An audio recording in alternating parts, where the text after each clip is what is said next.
Alam naman nga ninyo na ang San Antonio Spurs ang pangalawang team sa NBA na nakapagbigay talo sa defending champions na Oklahoma City Thunder matapos nila itong i-eliminate sa semis ng nagdaang NBA Cup. Kaya sa kanilang magiging rematch sa Christmas Day special ng liga, inaasahan na posibleng ulitin muli ito ng San Antonio. Naging epektibo rin naman ang kanilang depensa kontra sa defending champ, kaya wala sila ditong dapat pambaguhin.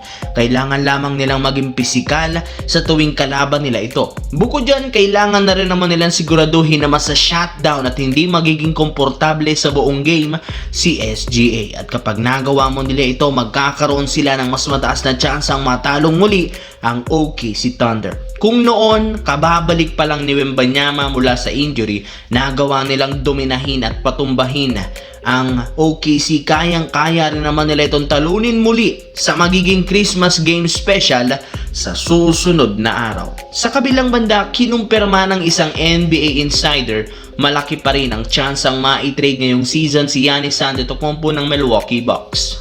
Kaya dahil dyan, hindi na rin naman nakakagulat bakit isa ang Los Angeles Lakers sa mga teams na may interes sa pagkuha sa kanyang serbisyo sa lalong madaling panahon. Kinakausap rin naman parati ni Rob Pelinka, front office ng Milwaukee Bucks, nitong mga nagdaang linggo at buwan patungkol sa trade ni Giannis. Pero nilinaw ng Milwaukee, meron lang naman isang paraan ngayon ng Lakers para makuha nila si Giannis.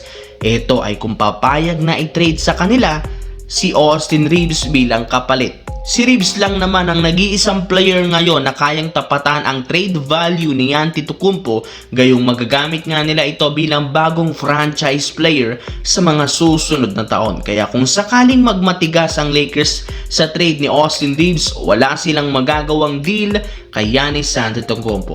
As of now, ang kailangan lamang ipalit ni Rob Pelinka para makuha si Giannis, ito walang iba kundi si Austin Reeves para makabuo ng bagong Big 3 sa mga susunod na taon. Anong masasabi nyo dito mga idol?